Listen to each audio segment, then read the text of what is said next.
सक्षमता परीक्षा के आधार पर नियोजित शिक्षकों से विशिष्ट शिक्षक के पद पर योगदान देने वाले शिक्षकों का वेतन भुगतान नहीं हो पा रहा है, क्योंकि विभाग द्वारा इनका प्राण नंबर खोलने के प्रति उदासीनता बढ़ती जा रही है।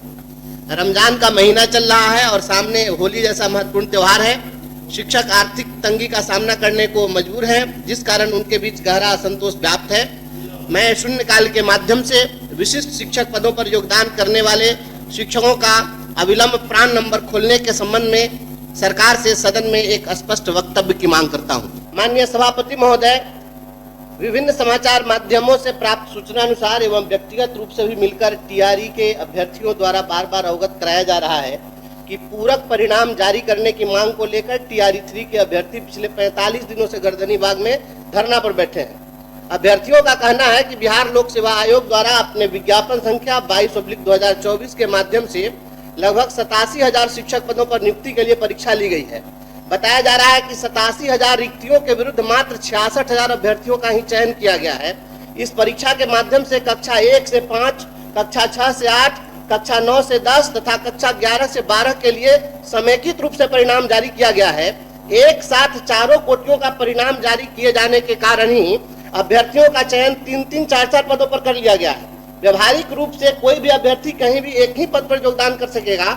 एक ही अभ्यर्थी के मल्टीपल रिजल्ट जारी किए जाने के कारण हजारों पद रिक्त रह जाएंगे, तो दूसरी ओर रोजगार के लिए संघर्षरत अभ्यर्थी नौकरी से वंचित रह जाएंगे। अनुमानतः विज्ञापित 87,000 पदों में से लगभग आधे पद रिक्त रह जाने की संभावना है। अभ्यर्थियों की मांग पर बिहार लोक सेवा आयोग के परीक्षा नियंत्रक ने दिनांक 15/1/2025 को सार्वजनिक रूप से सूचना प्रकाशित कर अभ्यर्थियों को अवगत कराया है कि अधियाची विभाग अर्थात शिक्षा विभाग से अनुरोध प्राप्त होने पर आयोग द्वारा सप्लीमेंट्री रिजल्ट प्रकाशन की कार्रवाई की जा सकती है, किंतु शिक्षा विभाग द्वारा इस दिशा में कोई पहल नहीं की जा रही है।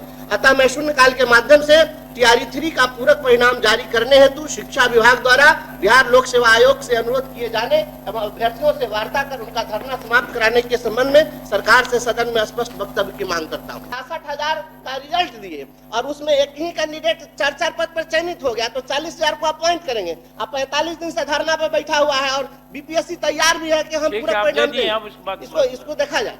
तो आप सुन रहे थे क्या कुछ कहना था एमएलसी वंशीधर ब्रजवासी का। इसके साथ ही बता दें कि जिस शिक्षा शोध एवं प्रशिक्षण परिषद की ओर से राज्य के स्कूलों में कार्यरत सभी शिक्षकों के लिए वर्ष में 2 बार एफएलएन प्रशिक्षण की अनिवार्यता निर्धारित कर दी गई है। 6 दिनों तक चलने वाला यह प्रशिक्षण पूर्णतः आवासीय होता है। दिव्यांग शिक्षकों एवं महिला शिक्षिकाओं को भी इस प्रशिक्षण से किसी प्रकार की छूट नहीं दी जाती है। शिक्षा विभाग द्वारा शिक्षकों को प्रायः गृह जिले से बाहर के प्रशिक्षण महाविद्यालयों में एफएलएन प्रशिक्षण के लिए भेज दिया जाता है। प्रशिक्षण के दौरान इन्हें किसी भी प्रकार का अवकाश नहीं दिया जाता है। हद तो यह है कि प्रतिदिन 3-3, 4-4 बार वीडियो कॉल पर इनकी हाजिरी बनवाई जाती है। जिन शिक्षिकाओं के पास दूधमुहे बच्चे हैं, उन्हें सप्ताह भर अपने बच्चे को छोड़कर महाविद्यालयों में रहना पड़ता है। महाविद्यालयों में कमोड की सुविधा नहीं होने के कारण जिन दिव्यांग शिक्षकों को बैठने में दिक्कत होती है, उन्हें काफी परेशानी हो रही है। अतः मैं शून्यकाल के माध्यम से 6 दिवसीय पूर्णतः आवासीय एफएलएन प्रशिक्षण के प्रशिक्षु शिक्षकों के गृह जिला में संचालित करने एवं दिव्यांग एवं महिला शिक्षिकाओं के गैर आवासीय प्रशिक्षण की व्यवस्था करने एवं प्रशिक्षण के दौरान विशेष परिस्थिति में अवकाश की स्वीकृति हेतु सरकार से सदन में स्पष्ट वक्तव्य की मांग करता हूँ। महोदय इसमें मैं कहना चाहता हूँ, श्री घनश्याम ठाकुर महोदय एक मिनट महोदय, जो मैं कहना चाहता हूँ आपकी बात आ गई। महोदय एक मिनट, जो महिला अगर किसी आपराधिक मामले में जेल भी जाती है तो उनको अपने छोटे दूधमुहे बच्चे को साथ ले जाने की इजाजत होती है, लेकिन छोटे दूधमुहे बच्चों का क्या कसूर है कि उनको अपने माँ से एक सप्ताह के लिए दूर कर दिया था।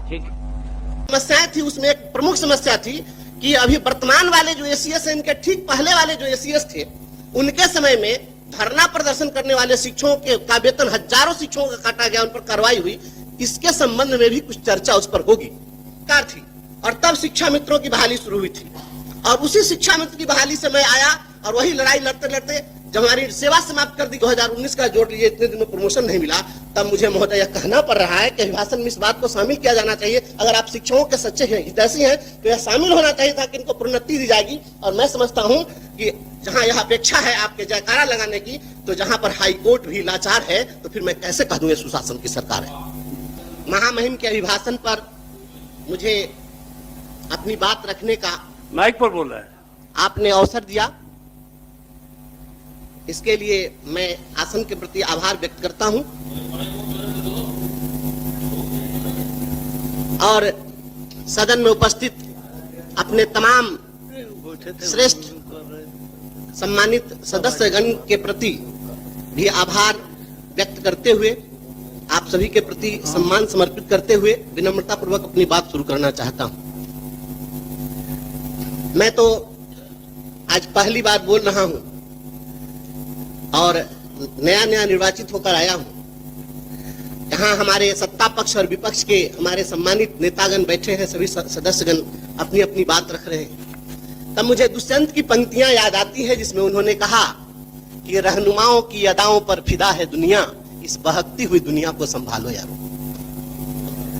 और तब मैं यह कहना चाहता हूं, यहाँ जब बातें आई, अभी तो भगवान बाबू चले गए, उन्होंने जब शुरू किया था तो अपेक्षा यह थी कि महामहिम के अभिभाषण के बाद इस पर जब चर्चा हो तो हर सत्ता पक्ष के लोग यही चाहेंगे कि जो अभिभाषण हुआ उसका स्वागत हो, उसका समर्थन हो।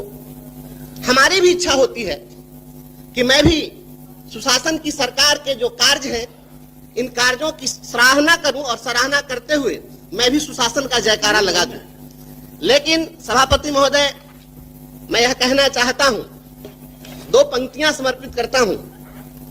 यकीन से काम लो, वहमो गुमा से कुछ नहीं होता, यकीन से काम लो, जमी पर चलने वालों आसमां से कुछ नहीं होता, यकीन से काम लो।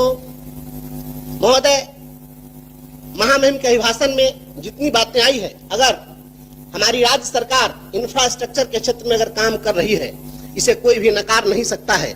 लेकिन जब मैं देखता हूं कि जब नई बिल्डिंग बन रही होती है और नई बनती हुई इमारतों की दीवारों में अगर दरार है, तो फिर मैं कैसे कह दूं यह सुशासन की सरकार है। जब शिक्षकों की यहां पर बात आती है, हमारे माननीय संजय बाबू, हमारे सभी श्रेष्ठ माननीय सदस्यगण जब बोल रहे थे शिक्षकों की समस्याओं पर, बात आती है नियोजित शिक्षकों की।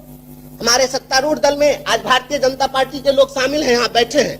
यही लोग नियोजित शिक्षकों के लिए धरना प्रदर्शन कर रहे थे और इनके ऊपर बर्बरता पूर्वक लाठियां चली थी और लाठियां चली और शिक्षकों के ऊपर भी कार्रवाई हुई, दंडात्मक कार्रवाई हुई। हमें अपेक्षा थी कि इस अभिभाषण में शिक्षकों की जो समस्याएं थी उसमें एक प्रमुख समस्या थी कि अभी वर्तमान वाले जो एसीएस हैं, इनके ठीक पहले वाले जो एसीएस थे, उनके समय में धरना प्रदर्शन करने वाले शिक्षकों के का वेतन हजारों शिक्षकों का काटा गया, उन पर कार्रवाई हुई।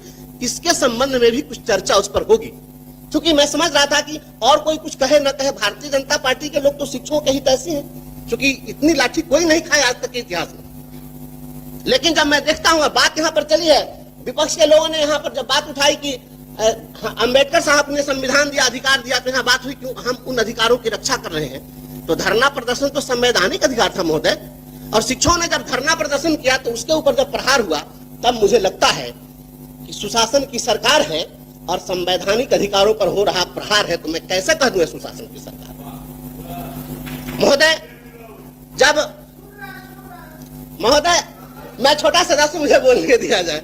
महोदय, जो यहाँ बात प्रोन्नति की आई है, सबसे पहले 2003 में जब उस समय में राष्ट्रीय जनता दल की सरकार थी और तब शिक्षा मित्रों की बहाली शुरू हुई थी, और उसी शिक्षा मित्र की बहाली से मैं आया और वही लड़ाई लड़ते लड़ते जब हमारी सेवा समाप्त कर दी गई तो मैं आपके सामने आज बोल रहा हूं। जब शिक्षा मित्रों की बहाली हुई 2003 में, आज जोड़ लीजिए कितना साल हो गया, 22 साल, और 22 साल से एक अदद प्रोन्नति नहीं मिली। मैं बहुत ही यहाँ पर दुख के साथ कह रहा हूं। इसके लिए हाईकोर्ट में हम लोगों ने लड़ाई लड़ी कि इनको प्रमोशन दिया जाए, और हाईकोर्ट ने पक्ष में फैसला दिया, डिपार्टमेंट में जाकर और पक्ष में कहा कि हम इनको प्रमोशन देंगे, नहीं दिया समय सीमा के अंदर। फिर हम कंटेम्प्ट में गए, कंटेम्प्ट में जाकर कहा 2019 में प्राइमरी डायरेक्टर वहां पर उपस्थित हुए और तब वहां पर उन्होंने कहा कि हम 3-3.5 महीने में दे देंगे। अब 2019 का जोड़ लीजिए, इतने दिन में प्रमोशन नहीं मिला।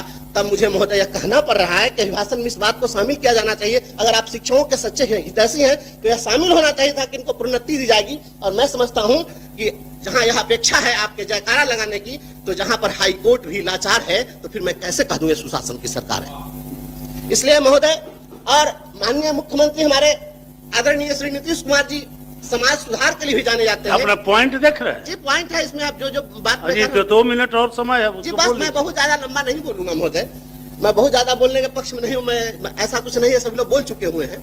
लेकिन महोदय हमें अपेक्षा थी, एक बहुत बड़ी समस्या है और आप सभी लोगों से मैं चाहूंगा कि इस बात का समर्थन होना चाहिए कि अपने समाज में अभी बहुअर्थी गाने बजाए जाते हैं। बहुत सारी सामाजिक कुरीतियों के खिलाफ माननीय मुख्यमंत्री जी ने काम किया है और अभी उन गानों के चलते, बहुअर्थी गानों के चलते गांव घर में झगड़ा होता है, दंगा होता है, मारपीट होती है और वहां पर हर्ष फायरिंग होती है। इस पर भी हमें अपेक्षा थी कि इस पर भी इसको प्रतिबंधित करने के लिए कहीं ना कहीं कोई चर्चा इस पर होनी चाहिए थी। जब यहाँ पर बात आई है, रोजगार की बात आई है, यहाँ पर बहन शशि जी बोल रही हैं, बार बार इन सभी लोगों का सवाल आ रहा है रोजी रोजगार की। इस देश के अंदर में एक योजना है रोजगार गारंटी योजना, और रोजगार गारंटी योजना के तहत एक इलिटरेट, अंगूठा छाप, अकुशल अगर कोई मजदूर श्रमिक है उसके भी रोजगार के गारंटी की बात होती है। माननीय मुख्यमंत्री जी रोजगार की दिशा में बहुत काम कर रहे हैं, तो इस देश के अंदर में अगर अकुशल, अंगूठा छाप, अशिक्षित लोगों के लिए रोजगार के गारंटी की बात होती है तो स्नातक जो पास है उनके स्नातकों के रोजगार की गारंटी की बात क्यों नहीं होती है? इससे तो अच्छा है कि स्नातक न करके अगर अंगूठा छाप रहते तो उनको रोजगार मिल जाता। तो हमें अपेक्षा थी कि सभी स्नातकों के रोजगार की गारंटी सुनिश्चित करने की बात इसमें होनी चाहिए थी, ऐसी हमारी अपेक्षा थी। और महोदय बात वित्त रहित गुरुजनों की आई है, आदरणीय संजय बाबू ने बातें यहाँ पर कही है। मैं वित्त रहित शिक्षकों की समस्या बार बार हम लोग पहले भी अखबार के माध्यम से, टीवी चैनलों पर देखते रहे हैं। यह सदन वित्त रहित गुरुजनों के पक्ष में उनके लिए हमेशा आवाज इस सदन से आती रही है, लेकिन 2016 के बाद अगर उनको अभी तक अनुदान नहीं मिला, जो सरकार स्वयं वादा की थी, खुद यह नियम बना करके अधिसूचना जारी करके और तय किया था कि हम इन्हें अनुदान देंगे, तो आखिर उस अनुदान की भी राशि नहीं दी गई। तो हम फिर बाद में हम लोग बात करेंगे वेतनमान की, तो वह मैं समझता हूं कि हम लोग की अपेक्षा थी कि इसमें इसकी चर्चा होती। आउटसोर्सिंग कर्मियों की बात हुई है, कितना बड़ा शोषण हो रहा है इस राज्य के अंदर, आप सभी लोग इस चीज से भली भांति अवगत हैं कि आउटसोर्सिंग एजेंसियों समाप्त करें। जी मैं समाप्त कर रहा हूँ। आउटसोर्सिंग एजेंसियों के माध्यम से ना 5 में फिर ठीक है, सदन की सहमति सभापति महोदय मैं तुरंत ऐसा नहीं ना है, मैं तुरंत समाप्त कर देता हूँ, बस 1 मिनट में सहमति लेनी पड़ेगी, टाइम बढ़ाना जी पड़ेगा। मैं तुरंत समाप्त करता हूँ। तो आउटसोर्सिंग एजेंसियों को जो छूट दे दी गई है, तो क्या शोषण का अधिकार दे दिया गया है कि आप 8,000 और 7,000 पर काम लीजिए, इस पर रोक लगनी चाहिए। आज पूरे राज्य के अतिथि शिक्षक करीब हजारों की संख्या में गणतंत्र विभाग में धरना प्रदर्शन और लगातार क्योंकि सर तत्कालीन शिक्षा मंत्री बैठे हुए हैं, बड़ी संख्या में जब विश्वविद्यालय और महाविद्यालय में शिक्षकों की कमी थी, इन्हीं के निर्देश पर और संकल्प के आधार पर विश्वविद्यालयों में अतिथि शिक्षक की नियुक्ति 7-8 वर्ष से काम कर रहे हैं और उनकी अर्हता विभाग ने वही निश्चित की जिस अर्हता पर आज यूनिवर्सिटी विश्वविद्यालय सेवा यूनिवर्सिटी सर्विस कमीशन से नियुक्तियां हो रही हैं। तो संक्षेप में 7-8 वर्ष से जो काम कर रहे हैं उनकी सेवा का नियमितीकरण होना चाहिए, क्योंकि सारी अर्हता वो रखते हैं। आप माननीय सभापति महोदय शिक्षा मंत्री जी को नियमन दें कि वहाँ के प्रतिनिधिमंडल को बुलाकर शिक्षा मंत्री तो यहाँ कुछ है नहीं, आप ठीक है, बाद में अब उसके बाद आप यहाँ से लिखित भी भेज सकते हैं सभापति महोदय। चलिए, बंशीधर ब्रजवासी।